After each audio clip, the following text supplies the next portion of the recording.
السلام علیکم ورحمۃ اللہ. ایک مرتبہ پھر آپ کو رحمان رمضان ٹرانسمیشن اور اس شہر رمضان میں خوش آمدید کہتا ہوں. ناظرین کرام، ہمارے ساتھ احسن خان بھی تشریف فرما ہیں. اس وقت آپ انہیں دیکھ سکتے ہیں اور ہمارے مہمان بھی یہاں پر موجود ہیں. بس کی بس گئی ہے اور پروگرام ہے ہمارے انبیاء. سحر میں جب ہم آپ کو چھوڑ کے گئے تھے تو حضرت ادریس علیہ السلام کے عہد مبارک کی کچھ ایسی باتیں آپ تک پہنچائی تھیں کہ جب لوگ ان کے خلاف سازشیں کرنے لگے. آپ کے عہد مبارک میں لوگ جب آپس میں تجارت کرتے تھے تو ایک برائی تھی اس وقت جو آج بھی ہے، اور ہمارے یہ عظیم بیٹھے ہیں یہ بھی جانتے ہیں. اس وقت بھی یہ برائی تھی اور آج بھی یہ برائی ہے. حضرت ادریس کے زمانے میں بھی لوگ ناپ تول میں کمی کرتے تھے، یعنی اس کے جو وزن کیا کرتے تھے اس میں کہیں نہ کہیں ڈنڈی مارتے تھے. اس سے دھوکے باز اور بے ایمان لوگوں کو، سادہ لوح افراد کو لوٹنے کا اچھا خاصا موقع مل جاتا تھا. لہٰذا سب سے پہلے حضرت ادریس نے جو چیز ایجاد کی وہ آج میں آپ کو بتاتا ہوں. حضرت ادریس نے سب سے پہلے باٹ ایجاد کیے. باٹ، یہ جو ہم رکھتے ہیں نا ترازو کے اندر، 500 گرام 600 گرام 700 گرام، تاکہ ان لٹیروں سے آپ کو بچا سکیں. تو یہ وہ نبی ہیں جنہوں نے سب سے پہلے باٹ اور اوزان کے پیمانے ایجاد کیے، جس سے خرید و فروخت میں نہ صرف آسانی پیدا ہو گئی بلکہ لوگ دھوکے بازوں کے ہاتھوں لٹنے سے بھی بچ گئے. آج کی دنیا میں جس نوع کے اوزان اور پیمانے مستعمل ہیں، یعنی جو استعمال کیے جاتے ہیں، ان کا صحرا حضرت ادریس علیہ السلام کے سر ہے.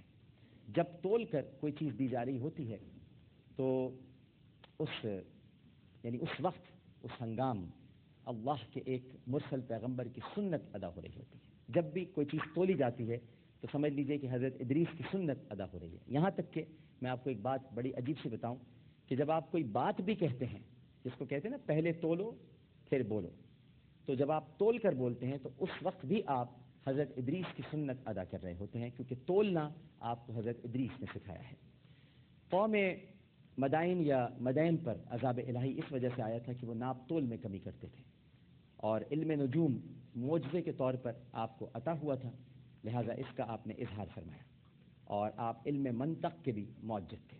منطق، سیاروں اور ستاروں کو پہچانتے تھے اور ان کی رفتار کی معرفت سے کما حق کو آگاہ تھے. علم نجوم کے خواص اور اصطلاحیں آپ نے بتائیں. ارشاد فرمایا کرتے تھے کہ میں 30 سال تک ذہل کے ساتھ آسمانوں کے گرد گھوما اور عالم بالا اور دنیا کے تمام حقائق اور دقائق اور اسرار رموز کی واقفیت حاصل کی. لیکن انبیاء کا علم نجوم جاننا کچھ اور ہے اور آج کے پروفیسر گوگیا پاشاؤں کا جاننا کچھ اور ہے. لہٰذا ان کا موازنہ نہیں کیا جا سکتا. وہ معجزہ ہے، وہ آپ کو مستقبل کی خبریں نہیں دیتے ہیں جب تک کہ اللہ کا حکم نہ ہو، اور جتنا اللہ عطا فرماتا ہے علم غیب وہی نبی ہم تک پہنچاتے ہیں. جب آفتاب کے ایک برج سے دوسرے برج میں منتقلی اور رویت ہلال اور کواکب کا اپنے مرکز کی طرف رجوع کا وقت ہوتا تھا تو آپ قربانی کا حکم دیا کرتے تھے. رمل کے علم سے بھی آپ واقف تھے. حضرت ادریس علیہ السلام کے پیروکاروں کے چہروں سے ان اذیتوں اور تکالیف کے آثار نمایاں تھے جو منکرین حق کے ہاتھوں انہیں مسلسل پہنچ رہی تھیں. آپ ایک بلند مقام پر کھڑے تھے اور اہل ایمان آپ کے سامنے بیٹھے تھے. آپ نے اپنی زبان مبارک کو جنبش دی اور فرمایا اب وقت آ گیا ہے کہ راہ حق میں ہجرت کی جائے. دیکھیے، ہجرت حضرت ادریس نے بھی کی، ہجرت ہمارے نبی صلی اللہ علیہ وآلہ وسلم نے بھی کی، ہجرت حضرت ابراہیم نے بھی کی، ہجرت حضرت عیسیٰ نے بھی کی، ہجرت حضرت موسیٰ نے بھی کی. یعنی ہجرت بھی انبیاء کا شیوا رہا ہے. اور فرمایا کہ وطن عزیز اور اقارب اور گھر بار چھوڑنا بہت بڑی آزمائش ہے، لیکن ظاہر ہے کہ یہ چھوڑنا پڑے گا. یہ بڑا کٹھن مرحلہ تھا جو طے کرنے کے لیے فرمایا گیا تھا. آپ نے انہیں ہجرت کی تلقین فرمائی اور ایک اہل ایمان نے کہا اے اللہ کے رسول، ہم کہاں جائیں گے؟ بابل جیسا سرسبز اور شاداب اور حسین علاقہ ہمیں کہاں ملے گا؟ آپ نے ارشاد فرمایا، کیا خوب ارشاد فرمایا، اللہ کی زمین بڑی وسیع و عریض ہے، ایک سے بڑھ کر ایک خوبصورت علاقہ پڑا ہے.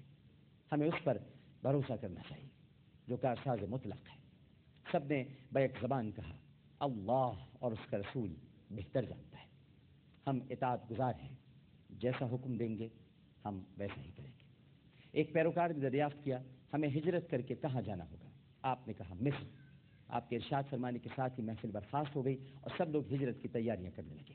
کفار اور مشرکین کو جب پتہ چلا کہ مسلمان ہجرت کرنے والے ہیں تو ان کی دلی مراد بر آئی. ان کے دلوں سے بہت بڑا بوجھ اتر گیا تھا. خوشیاں منا رہے تھے کہ ان کی ترکیب کامیاب رہی اور وہ ملک چھوڑ کر جانے والوں کی راہ میں رکاوٹ نہیں بنیں گے، بلکہ وہ اس گھڑی کا انتظار کرنے لگے کہ وہ کب جاتے ہیں۔ مہاجرین کا قافلہ سوئے مصر روانہ ہوا تو عجب روح پرور سما تھا۔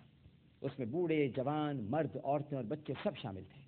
ان کے ہونٹوں پر تسبیح و تحلیل کے نغمات تھے، اور کتب میں کہیں مرکوز ہے، جو پرانی کتابیں ہیں تو صحیح سے ہیں کہ ان مہاجرین کی کتنی تعداد تھی، لیکن اغلب یقین یہ ہے، یعنی جس کو غالب کہہ سکتے ہیں، کہ وہ 2 یا 3 ہزار سے کم نہ تھے۔